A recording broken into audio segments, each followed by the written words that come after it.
Denise. Denise. It's Denise. It's Denise. It's Denise. Denise.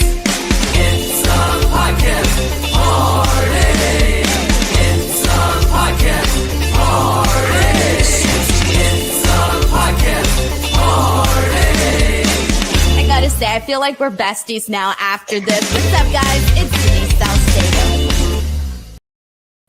Hey there, everyone. Welcome to the show. It is Denise Salcedo. Welcome to Speak Now Pro Wrestling. My God, what a night, everybody. Jesus Christ. Sorry, I'm a couple minutes late. I was running around, just so much happened in that finale, that closing of AEW Rampage that kind of had me all over the town in terms of just overall hecticness, because the last everything that went down with CM Punk basically confused everybody and their mothers, and we're going to talk about all of that. We're going to kick the show off with that because there was a lot of confusion.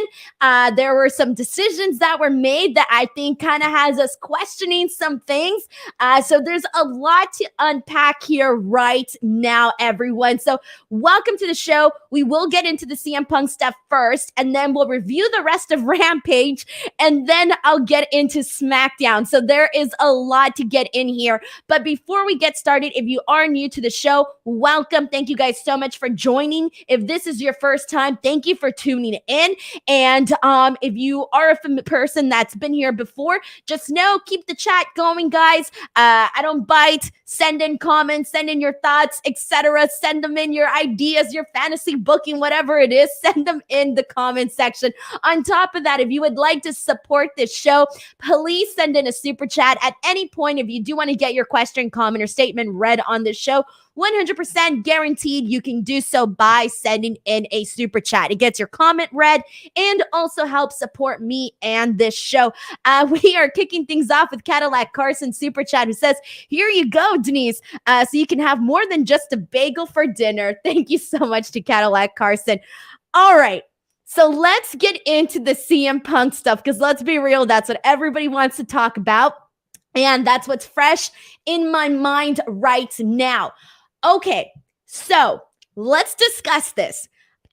On Wednesday, on AEW Dynamite in Los Angeles, I mentioned and we saw CM Punk limping during, some people said they saw him limping when he actually came out and did his entrance. I didn't catch that part, so I can't confirm that because I didn't see that.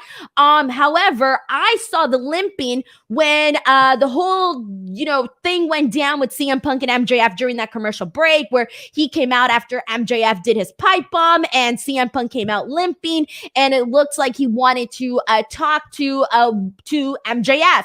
And that was one of the things that I kept mentioning. I remember when I even put this information out there, I even put dude, CM Punk came out and he was limping. But then I thought, okay, he just finished a match. Maybe that's the reason he was limping. I didn't think that it was something, more serious, like an injury or anything like that. I didn't think of it in that sense. I just thought, oh, well, maybe he just finished a match, whatever, right? Okay. So fast forward to today, to AEW Rampage, a couple hours before the show, maybe like 2-3 hours, somewhere around there. CM Punk puts out a tweet basically saying that he has important announcement regarding the AEW World Championship. And we're not idiots. We all put 2 and 2 together. We all know that when someone says you have an important announcement regarding the championship, chances are it's not going to be a good one. And so CM Punk comes out, and man, guys, we already knew it. We already knew that this was not going to be a good announcement. And I got to tell you, I'm so freaking bummed. I'm bummed for CM Punk. The second that he came out, the guy had watery eyes. You could see the heartbreak on his face. You can see the heartbreak. The guy was shattered, man. And I was watching him, and I was just like, pardon my language, I was like, fuck, I cannot believe this is happening.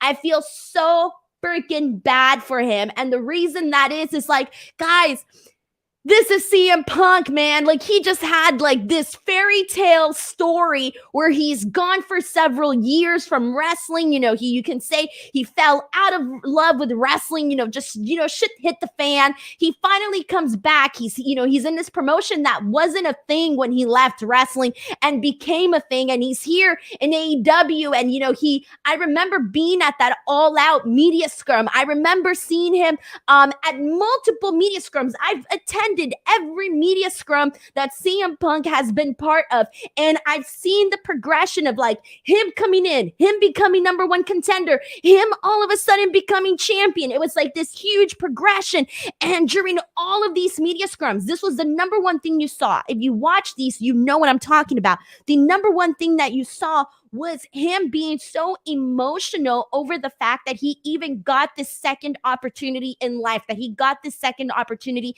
in his career. And, he's crying, and he's, talking about how thankful he is and how blessed he is and how much gratitude he has for the opportunities that he has been given and the second chance that he has been given in wrestling. So if you've seen any of these media scrums with with CM Punk, you would know what I'm talking about. And even then, even just like the promos that you've been seeing from CM Punk since his return, you would see that he cares about what he's doing and he's passionate and blah, blah, blah, all of it. So because of that, the second he came out and he had the watery eyes, it just came to me like right away where I was like, this is not the situation. This is not the position that we wanted to see CM Punk in. This was not the ideal. This was not the ideal vision, right? Not CM Punk's, not his fans, not Tony Khan's, etc. And so we finally have this big moment where he becomes AEW World Champion, etc. All right, back to the promo.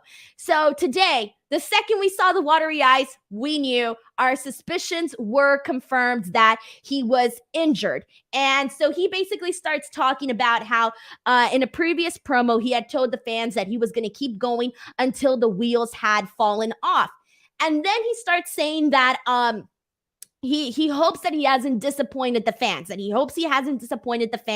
And then he tells us that he loved every single second that he has been in the ring here in AEW. He then tells us that he has good news and bad news. The bad news saying that he's injured and that he needs surgery. Then he said the good news is that I'm still going to keep going. I'm still going to, like, the wheels have not completely fallen off is what he alluded to. And then he said that he had told Tony Khan that he was willing to relinquish the AEW World Championship, that he was willing to relinquish the title. However, Tony Khan told him, hey, this is just a bump on the road. It's just a bump on the road. I believe in you. So based off that little portion, I'm like, okay, so we're probably going to get an interim champion. Like CM Punk hasn't essentially dropped the title, especially because when somebody relinquishes the title, you usually see them like lay the belt down or something like that. CM Punk didn't do any of that. So I right away was like, okay, so it's going to be an interim. They're going to crown an interim champion at some point, and then circle back when CM Punk is better. Because as of right now, we do not know, at least us, the people, we do not know the severity of CM Punk's injury. We do not know how long he's going to be out for. We do not know how long his rehab is going to be. We don't know any of the finer details just yet. So then, prior to going to commercial break, Chris Jericho on commentary says CM Punk has relinquished the championship. And I'm like, but that's not what he kind of alluded to in the promo. Okay, so I go on Twitter and I'm trying to figure out what the hell's going on. And I see everybody on my timeline pretty much along the same boat as I am, where I'm like, I thought this was what CM Punk meant, but then all of a sudden we had Chris Jericho saying he relinquished the title. Okay, fine. So we come back from commercial break, and then again, Chris Jericho says CM Punk has relinquished the championship. And I'm like, okay, well, he said it twice. Then that clearly means that that CM Punk has relinquished the AEW World Championship. All right, that settles it. Okay, so then we're going into the main event, and bless the main event, because I was not able to pay attention to any of it because the whole trying to put together everything with CM Punk, etc., kind of took everything away from the main event. Everything. I cannot tell you one thing that happened on the main event. Why? Because I was so focused on the CM Punk situation. So then they finally made an announcement saying like, oh, breaking news or something. This is from Tony Khan, etc. This is what he's decided. So the decision is that next week on Dynamite, we are going to be getting a battle royal. And that battle royal will determine the opponent for the number one contender, Jon Moxley. So first they said Jon Moxley is the number one contender, and next week on Dynamite we're going to have a battle royal, and that person that wins the battle royal will go on to face Jon Moxley at the Forbidden Door, and whoever wins that match is going to become your interim AEW World Champion. Now, there's still more with that, because if you're sitting here and you're like, wait, Jon Moxley's the number one contender, what's happening? Well, Jon Moxley is technically not the number one contender. And for those of you who are like, we have a ranking system, guys. I'm on the website right now. AllEliteWrestling.com, official AEW rankings as of Wednesday, June 1st, 2022. The number one contender is Wardlow. Number 2 is Adam Cole. Number 3 is Hangman Page. Number 4 is Jon Moxley. And number 5 is Jay Lethal. So, but apparently it's Jon Moxley. So there was just a lot to unpack there. So before we get into all of that stuff, let's get some reactions in here, guys. How did you feel about this whole situation, how this played out? I personally do not think that there should have been this much confusion over whether or not CM Punk had relinquished the title. I don't know why there was confusion with the commentary and why commentary, because usually commentary is there. Like, let's say someone cuts a promo and they forget to say something, or maybe they didn't explain it right. Commentary is usually the people that are like, oh, like, just to, reiterate, this is what's happening, blah, blah, blah. We didn't get that. Why was there such a big disconnection between commentary and what was supposed to be happening? So I don't know why there was that big disconnection, but I was not a fan of that, because it really just confused the hell out of everybody. But let's see what people are saying here. Let's see what we got, because we got a couple of comments. This is a super chat from Steven, who says, and this is for dessert after dinner. Thank you so much for the super chat, dude. I appreciate it. Okay, so let's get some comments in here. Once again, guys, if you want to get your question, comment, or statement read on the air, you are more than welcome to send in a super chat. It also helps support this show and keeps me funded. But let's see what people are saying. Oh man. Okay, so here we go. We got a lot of people basically not having nice things to say about commentary on, or rather Jericho's comment on that. And I don't blame them, because again, it was very, very confusing. People pointing out that there was confusion, obviously, amongst a lot of people. Okay, so we got people, putting over Wardlow. Alexis P says Jon Moxley jumped ahead with his Garcia match. The Kaya Put says they put Wardlow in a comedy segment and a jobber squash match. I'm terrified now because they don't know what to do with him. Wardlow has been a huge topic too, not so much because of what you would think, like, oh, because Wardlow got super over during this feud with MJF, but rather he's been a hot topic because everybody kind of feels like they don't really know what they're doing next with Wardlow right now. Like, Wardlow should have instantly been put in some sort of position to like reap off the fact that he is super hot right now and, freaking like benefit from that, like reap the rewards of Wardlow getting over. We got people saying Wardlow for champ, give the belt to Adam Cole. People saying this was total confusion. We got a super chat from Roberto Arsenal, who says Hangman is a better wrestler than Moxley. Give it to Hangman. Hangman versus Tanahashi will be a great match, says Roberto. So here's my thing, guys. I don't know why, and again, we don't know. They haven't announced who's going to be in the Battle Royal unless they announced it like a second ago on social media. I haven't seen anything. So if they did, I'm sorry. But as of right now, we do not know who is in this battle royal. And I think doing the battle royal is kind of dumb. I don't like the idea of the battle royal. Why are we having a battle royal when we have an actual ranking? Why don't you take your top 2, your top 3, your top 4 ranked guys, do a match with them, and then or do something like that where you could I know that they obviously want to have the match at Forbidden Door, and they want to crown the champion at Forbidden Door. That's cool. The interim champion, at Forbidden Door. That's cool and all. But why do we have to do the battle royal? Like, the battle royal to me lessens it. It lessens the person that is going to be in the match with Jon Moxley. Like, I think that they should have not done a battle royal, and I think that they should have done, again, they could have put Wardlow, who's your technically your number 1 contender, at least as of this chart here. They could have done Wardlow. They could have done Adam Cole. Shit, Hangman Page. Think about that. If they wanted Jon Moxley to for sure be in the match, then maybe they could have even done that. They could have done something along those lines. Anything. I just don't think that the battle royal, to me, is the way that I would have done it. It just doesn't. I feel it lessens the position. That's how I feel about it. Let's see what people are saying. Man, I'm heated. Sheldon Jackson sends in a super chat saying, just give me Mox versus Tanahashi for the interim AEW World Championship, since Tanahashi hinted that he wanted the AEW World Championship on Dynamite. Thank you so much to Sheldon Jackson for also sending in this very, very generous super chat here.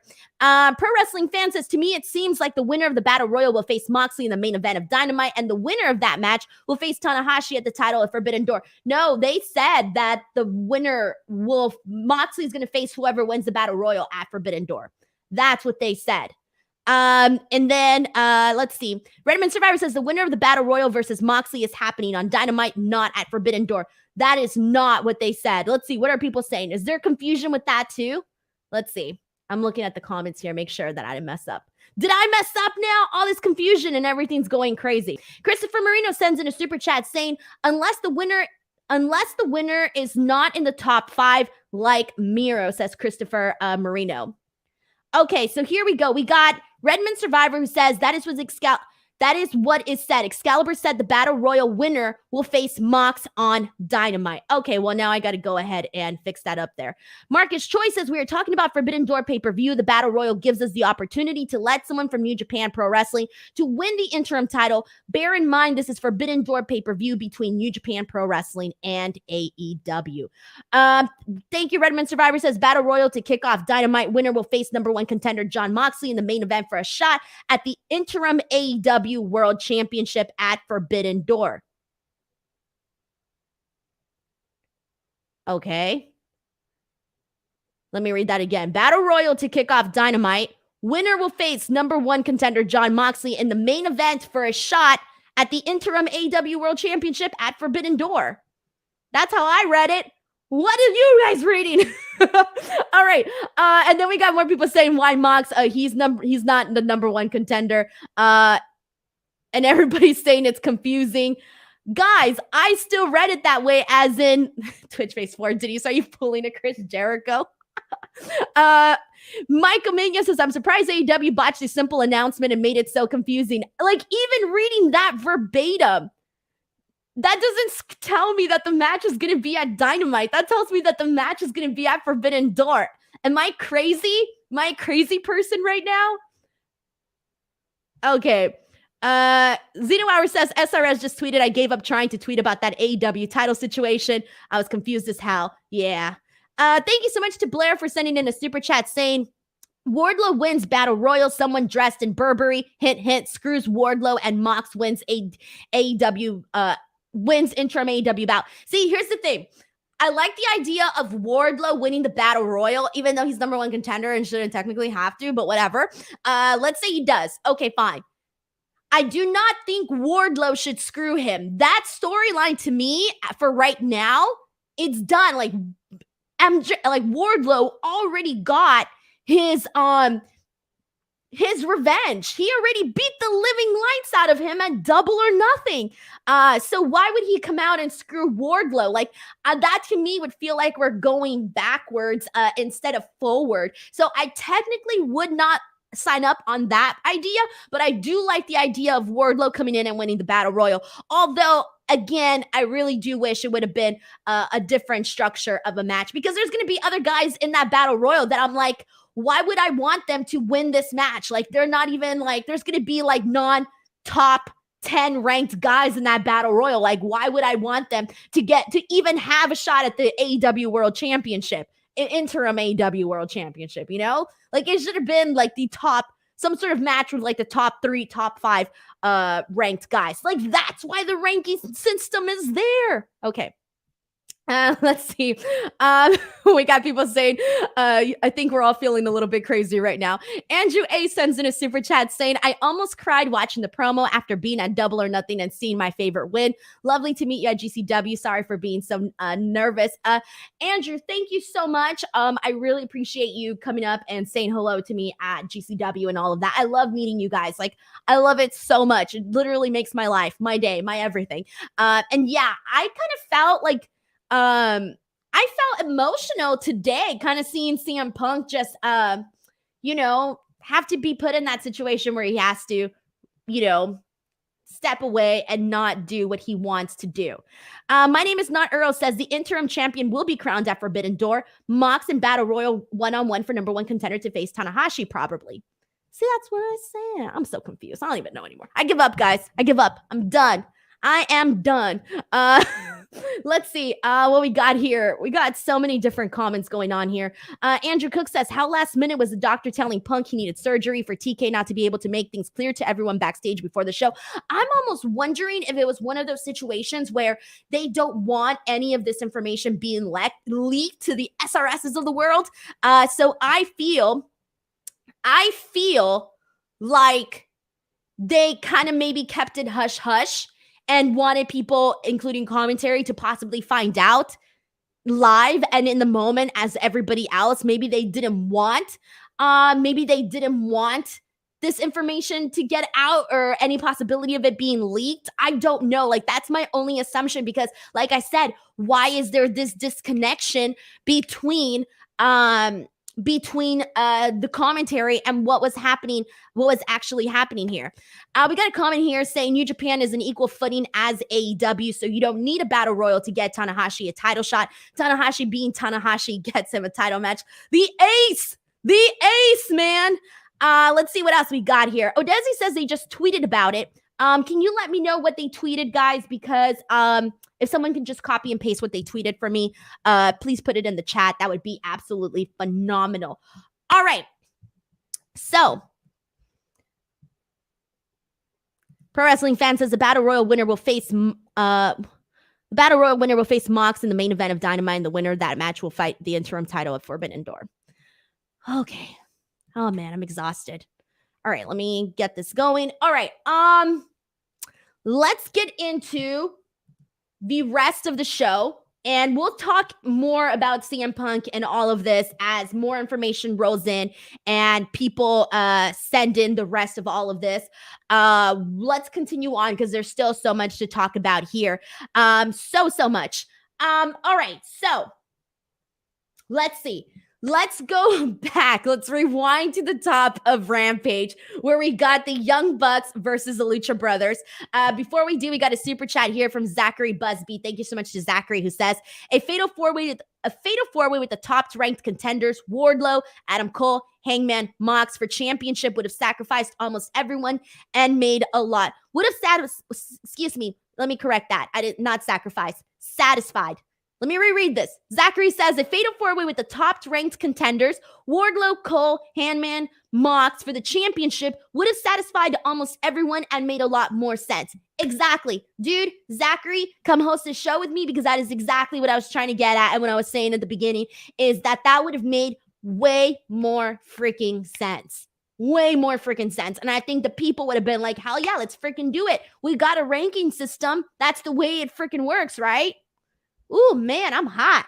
Uh, Christopher sends in a super chat saying, irregardless, there needs to be more quality matches announced for Forbidden Door at the end of the day. At the end of the day, we still don't even know what's really happening on that show.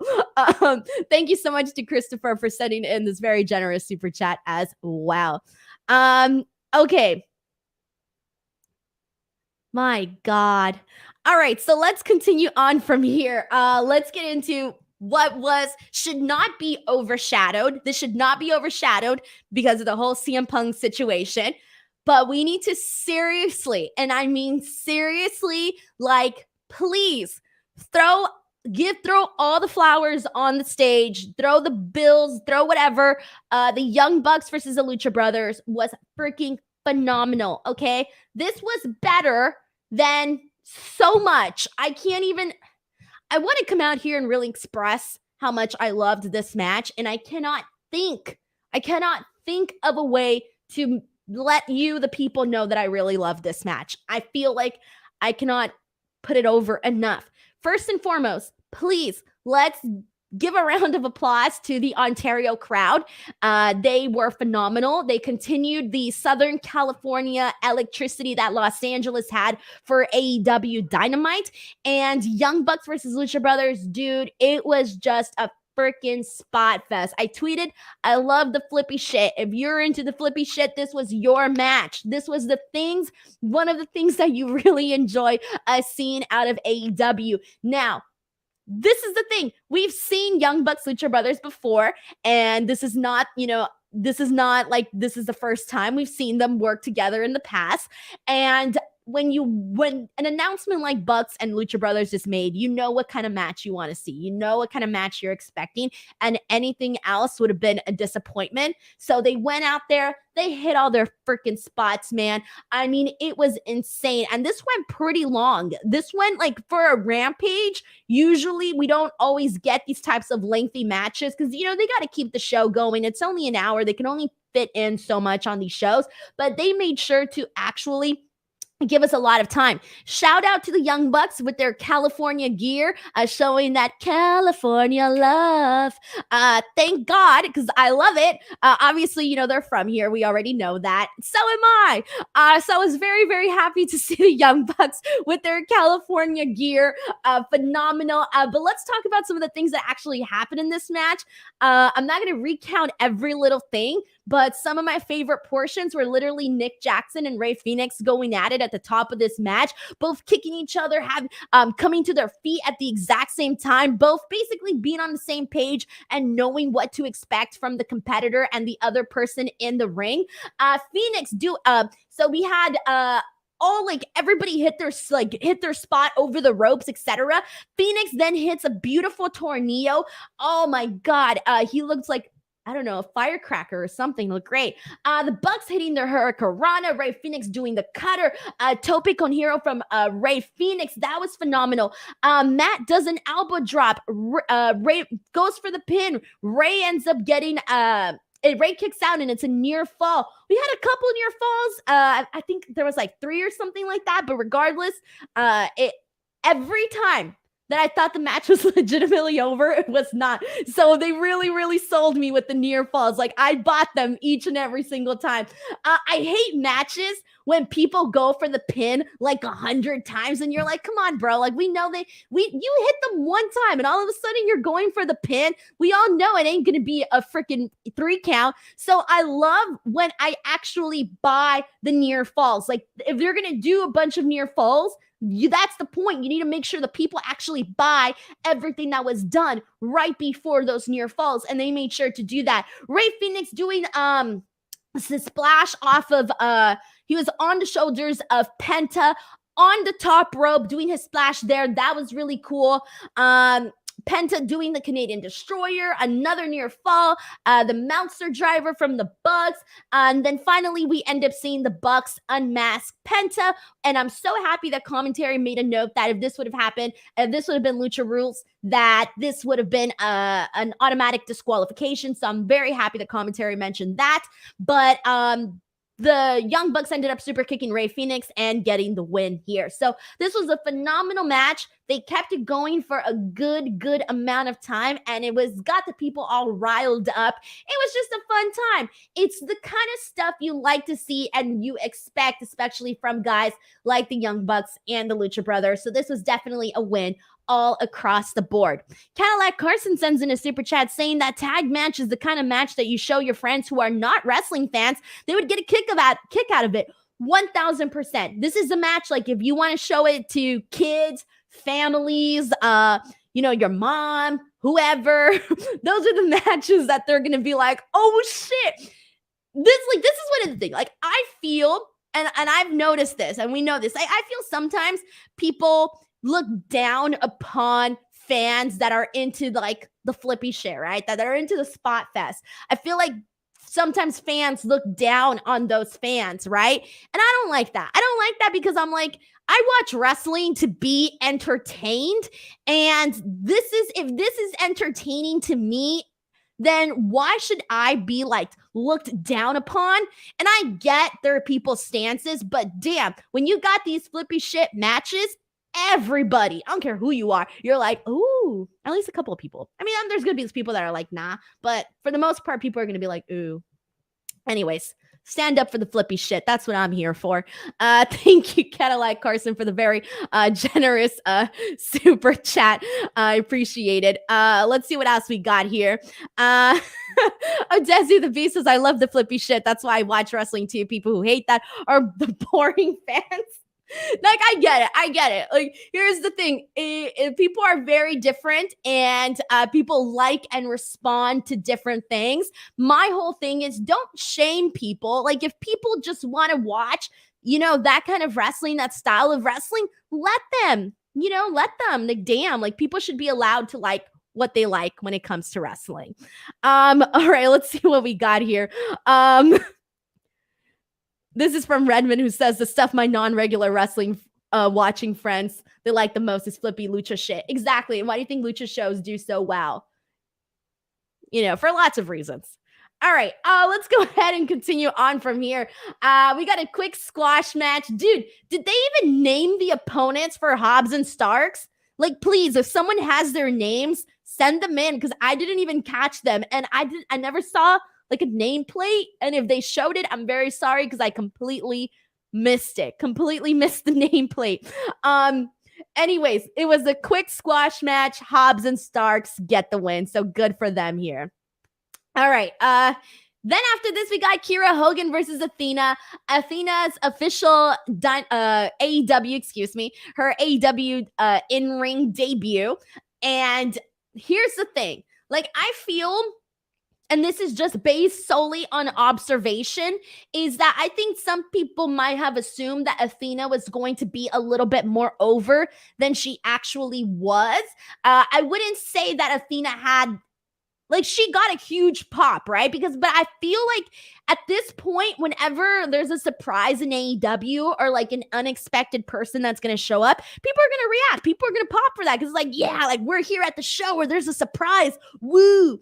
But I did kind of feel like, I didn't feel like she was as over as maybe some people might have assumed that she would have been. So during this, I thought, okay, this is going to be Athena's chance to really kind of show the people, hey, this is what I can do. Because think about it. How long has it been since some of them have seen her? She's been on NXT 2.0 for the last couple of however long she was there. So a lot of people have gone a long time, probably without actually seeing her wrestle.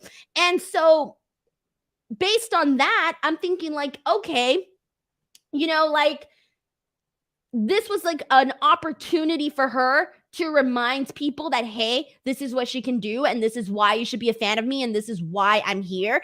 And I thought she did a phenomenal job at that. She went out there, she was doing, right off the bat, you see, a really nice leapfrog from her, and it looked really good too. Crossbody, really nice. We see, obviously, the baddies get involved. Red Velvet, she sweeps the leg from Athena. They get involved here and there during this match. Kiera does a leg drop on Athena. She goes in for the pin. It ends up being a near fall. The one criticism that I did have of this, and this is for Kiera, is that I really think that she needs to like lay it in more. She does not lay it in enough during her matches. Her kicks and her offense looked really, really weak. And even like afterwards, like, because Kiera hit her with a couple of kicks, right? But they were like the softest looking kicks ever, man. And then afterwards, Athena then got her with like a combo of strikes, including like a really nice insecurity. She even prior to that, she even hit her with a drop kick. Oh man, the difference between the offense between Athena and Kiera was literally night and day in what they were showcasing in the ring in terms of in-ring skills and whatnot. So I do wish that Kiera kind of laid it in a little bit more, because if she's not, she's going to be easily forgettable, and we hardly even see her on Dynamite or Rampage as it is. So I feel like this was also an opportunity for Kiera to maybe like, this was her opportunity. I wouldn't say it was completely blown out of the park on her end of things. I think that she could have just laid it in a little bit more. But for Athena, I thought that this was a really, really good in-ring debut. And yeah, I mean, I think she got a lot out of it. I think she did a lot that showed people like, hey, man, she's talented and she can go. Alrighty, and then I did miss the main event, guys. So that's the one thing I'm not going to review because I didn't even get to watch it. Why? Because I was too busy freaking tweeting about the CM Punk stuff. And then I looked at the clock and I was like, oh shit, I got a show to do. I got to go. So I'm very sorry about that, but we got pretty much every single other thing that happened on Rampage here today. All right, so let me get some thoughts in here.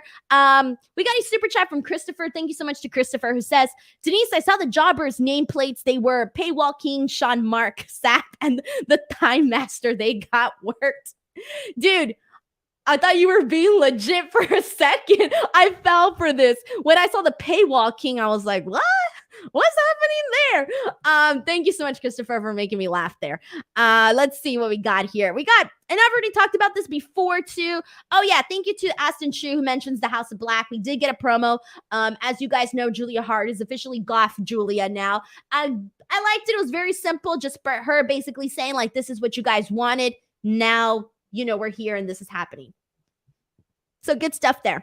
All right, let's see what else we got here, guys. And let's go ahead and get into people are asking how long I think CM Punk's going to be off for. I don't know. Like, I'm like not even the person to ask that. I have no freaking idea. All right, let's go ahead and move on from here. We do got a comment here from The Worst Gamer, who says, fun fact about the main event, Scorpio Sky and Daunte Martin are the only two men to wrestle for every men's belt in AEW.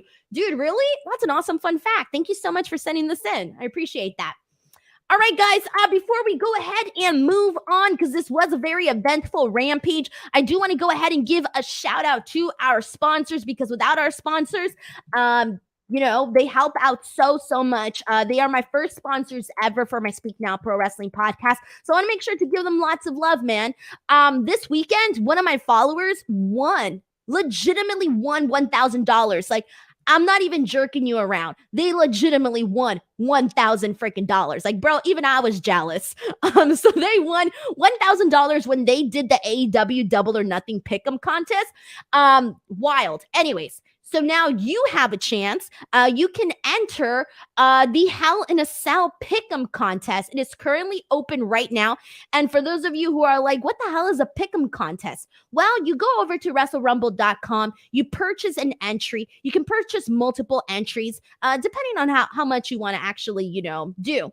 And you answer prop questions. They ask you questions like in terms of predictions, what you predict is going to happen at the WWE Hell in a Cell pay-per-view. And whoever scores the most points gets the $1,000. It's that simple. The deadline to enter the Hell in a Cell Pick'em contest is on June 5th, 8 p.m. Eastern time. So once again, June 5th at 8 p.m. Eastern time is the cutoff to enter the actual to enter the actual pick'em contest. So just get in there. As long as you get in there right before the pay-per-view, then you'll be able to actually be able to enter. Once again, head on over to WrestleRumble.com. The links are in the description box below. And please hit them up on Twitter or on Instagram. Let them know you heard about them here on my show so that they know I'm actually doing my job and, promoting them and whatnot. Let them know I'm actually making sure to get those promo in, On top of that, I wanted to say one more thing. Now I forgot. Oh, yeah. I'm doing a watch-along show. That's happening on the day of Hell in a Cell. And for those of you who don't know, the last time I was on a watch-along was for a Hell in a Cell watch-along. Let me rephrase that. The last time I did a WWE Hell in a Cell watch-along, I was that girl that was sitting next to Sean X-Pac Waltman, who a bunch of people in the WWE chat room thought was Stephanie McMahon's daughter. That was me, and I was there for the very infamous Hell in a Cell match that ended in a DQ. All right, I was there for that. You can rewatch it. I make the world's most WTF face ever. And it's very embarrassing because I had to hide my true feelings. At least try, but I couldn't. Anyways, so I will be on my YouTube channel doing that. All right. Twitch Face 4 says, Denise, you're Stephanie McMahon's daughter. I wish, man. I'd be loaded as hell. I wouldn't be on here right now working on a Friday night. I'd be out living like my cool rich person life, but that ain't me. So I'm here working. All right, so let's get into WWE Smackdown. We got a couple things to talk about. First and foremost, Michael Cole celebrating 25 years. And right at the top, Pat McAfee mentioned that he's only ever missed 2 days. Is that legit? I almost can't buy that. Like, I can't believe, only missed 2 days? Dude, I missed 2 Smackdowns last month. By the way, no, I missed 3 Smackdowns. I missed 3 weeks of Smackdowns. And let me tell you, not much has changed when I came back here today. Xavier Woods and Kofi Kingston, they come out. They bring out Drew McIntyre. They give a shout out to Big E, who we love, and, is at home recovering from a broken neck, from a broken freaking neck. He's recovering. We got a really nice chant with the crowd going, Big E, Big E. From here on out, we got Drew McIntyre riffing off of that. And now he's going by Big D. That is right. Drew McIntyre is now Big D. I mean, we all should have known, right? The guy literally has a 5-foot sword. He has a 5-foot sword. Drew McIntyre now going by Big D. This was funny. This was cute. Xavier and Kofi telling him hey, dude, chill. This is a family show. Good stuff there. Drew McIntyre says he wants to challenge Roman Reigns for the Undisputed Championship at Clash of the Champions. That's going down. After this leads into a 6-man match that was actually pretty damn good. Drew McIntyre, Xavier Woods, Kingston against Butch, Sheamus, and Ridge Holland. This was a fun match. It's what you would expect from all these guys there. Good opening 6-man tag. And Butch ended up getting the win for his team. So this was good. I'm glad they gave Butch the win. Again, I haven't been watching the last couple of weeks, guys. You guys know that I'm not the biggest. I haven't been able to tolerate SmackDown very often the last couple of weeks because I feel there's still so much missing from the show. They need way more stars on there. They need new, fresh talent. They need talent that we care about. We need talent that we can actually get behind.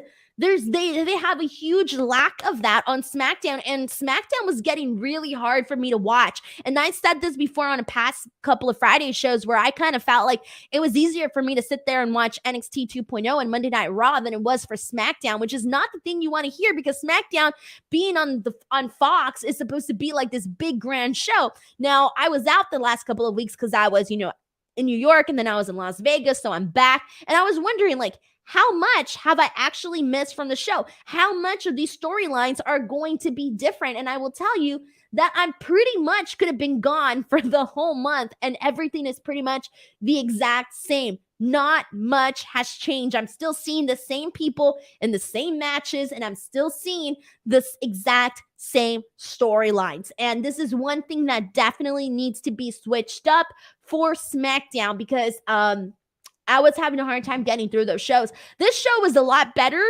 I don't know if it was better because it'd been a while since I'd watched SmackDown, or because maybe it was just better. That I don't know. I can't answer that one for you.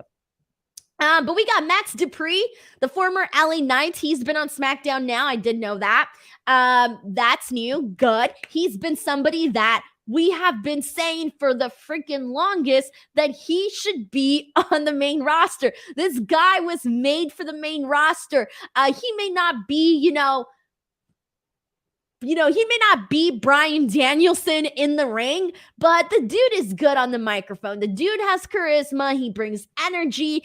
You give him a character, he can work with it, especially if you give him like the douchey type of character. He's pretty good at that. He's pretty good at being like the egotistical type of guy.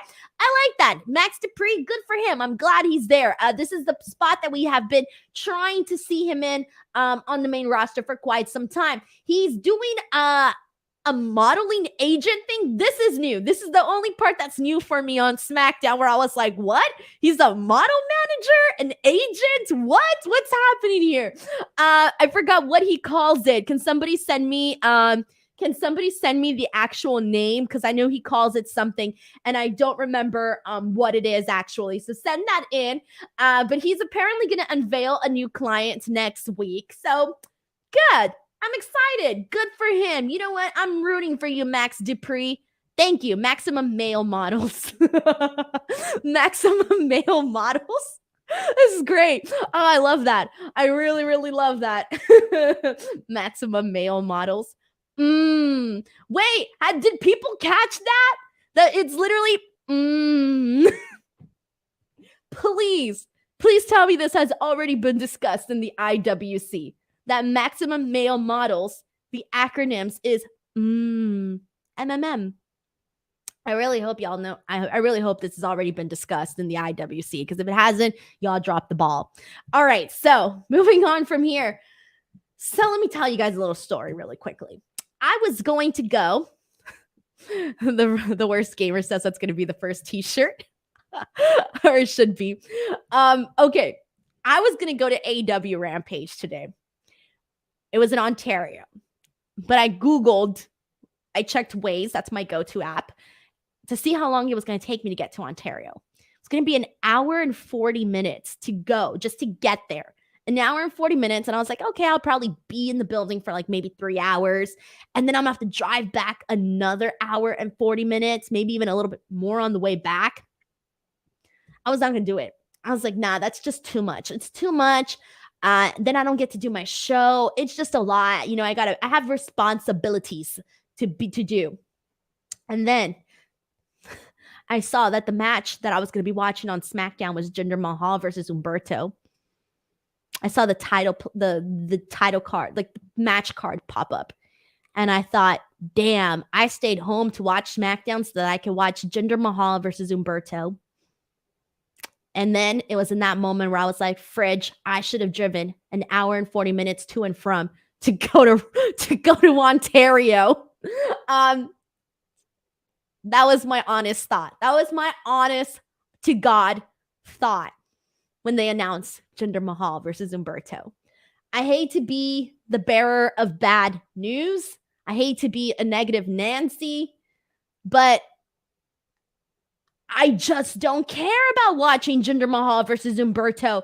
They have been like treated like jobbers. Why should I care about watching Jinder Mahal versus Humberto? Why? Someone give me a legitimate reason why. And I know people are going to get mad. They're like, oh, Denise, you just don't like SmackDown. And people are going to be mean to me in the YouTube comments. But legitimately, why would I stay home to watch Jinder Mahal versus Humberto? I was questioning my life's decisions in that moment. Anyways, the match ended with Shanky dancing, and he ends up distracting. First, he distracts Jinder, and Humberto almost gets the win. But then Humberto notices Shanky's dancing, and then Humberto almost gets the win. but he ends up being distracted by Shanky's dancing, and so Jinder Mahal gets the win. Distracted via dancing. And then afterwards, I actually did like this. All right, match, I LOL'd. I legitimately LOL'd, though, at the end.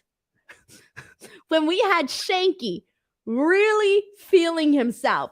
Please, bless his heart. He was really, really feeling himself because he started dancing, getting the moves going. He looks at Samantha, who is this gorgeous babe of a girl, and he's like, oh yeah, like come dance with me. He's like shooting his shot. Let's not forget that that's Ricochet's girlfriend, but whatever. So obviously, she's like, haha, let's dance. And they end up dancing. But I swear to God, Shanky was so into it.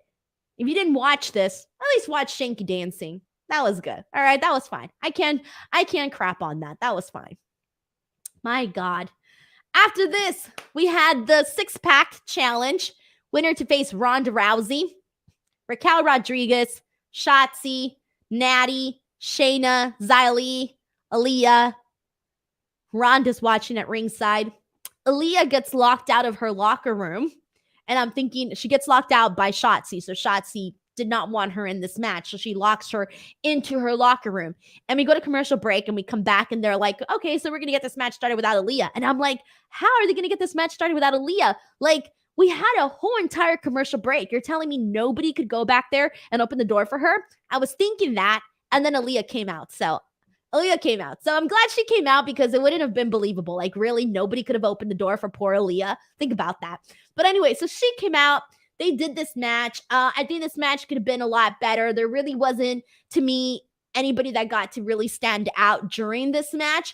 And Natty ended up getting the win.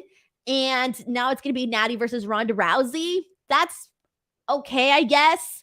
It wasn't necessarily like my first option, but it's fine. We'll get a good wrestling match. We got a super chat here from Cole. From Cole. Cole is here. He says, dang, breaking news. Alley traffic is super over. Jinder and Humberto. Oh, you're saying, yeah, I'd rather sit in an hour and 40-minute traffic too, and then an hour and 40-minute traffic back than watching Jinder Mahal and Humberto. I feel bad. And I like Jinder. He's a very nice guy. And Humberto too, really nice guy. I've met and interviewed both of them. So I'm not like shitting on their real life personas. I'm just talking about what we're seeing on the actual show. Because I really do like them in terms of like their real life people. Like they're very, very nice. Very, very nice. I actually feel bad. I feel bad. Honestly, I feel bad whenever I don't like something. Because then I'm like, damn, I'm not going to like this. And then I'm going to interview this person and they're going to be so freaking nice. And I'm going to feel like so mean. And it's happened to me so many times. So many times. Like on NXT, my least favorite thing on NXT has been everything surrounding Joe Gacy and Braun Breaker. And Joe Gacy is such a freaking nice guy. I just did an interview with him. Very nice guy. Love that interview. Check it out. But then I feel bad because I'm like, dang, I'm not a fan of what you guys are doing right now on NXT with this. So it does kind of complicate things. But either way, thank you so much to Cole for sending in this very generous super chat. Alrighty. Moving on from here. Yeah, thank you, Christopher. As he says, it's not the person, it's the creative. Yeah, and a lot of people don't see it that way, but yeah, it's exactly what it is. Sal P says, you sound super Hollywood exec. Why should I be invested in this? Tell me. Oh my God, that is so true. Like, can you imagine hopping into Netflix and you're like so nervous, you're going to pitch a show, and then the executive is like, why should I be interested in this? Tell me, go. And then you have like a minute to pitch your Netflix show. Dang, that should totally be me. That should be my new job. All right, moving on. Madcap Moss returns, and he's no longer got the suspenders. Looking good. Looking good. Thumbs up, Madcap Moss. I don't want to sound like a perv or anything, but he looks good. Looks great. Couple of welcome back chants. No one really cares, but he's back. He's talking about how he buried the old Moss and he had nightmares of Baron Corbin, making him tell jokes and how he's haunted. And I'm like, bro, we're all haunted by these jokes.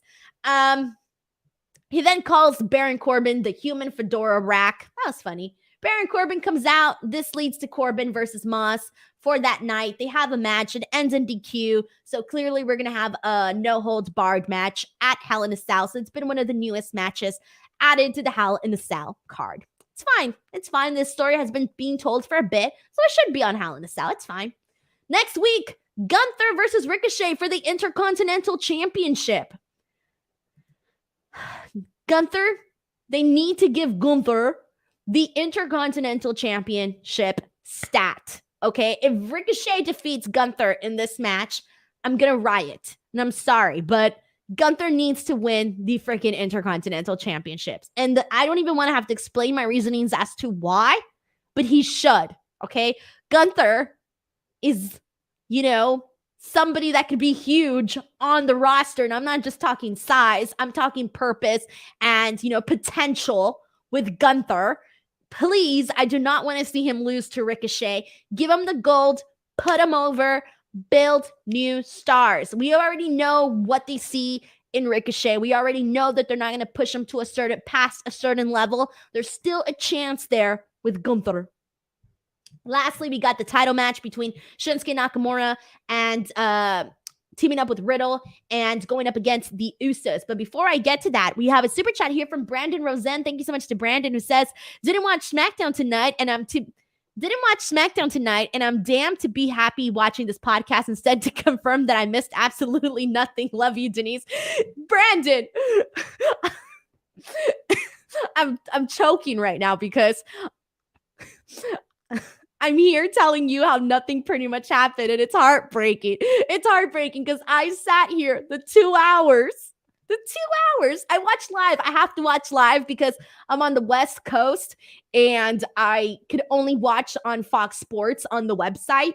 And there's no recording feature. I can't rewind. I can't fast forward. I got to watch live or I miss it. There's no ands, ifs, or buts. So thank you so much to Brandon Rosen for the very generous super chat.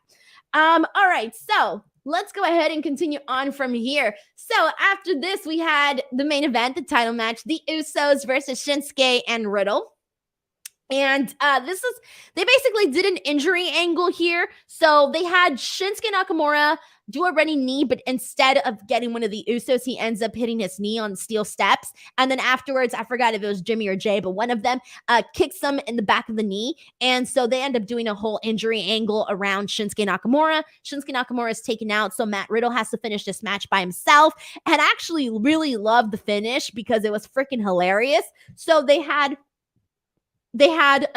Matt Riddle. He hits the floating bro, and then afterwards he hits the RKO off the top rope. And so it seemed like he was gonna go for the for the win, right? He was gonna go for it, but instead the music hits. Roman Reigns' music hits, and everybody's like, oh, and so it distracts Matt Riddle, and that's how the Usos are able to get the win.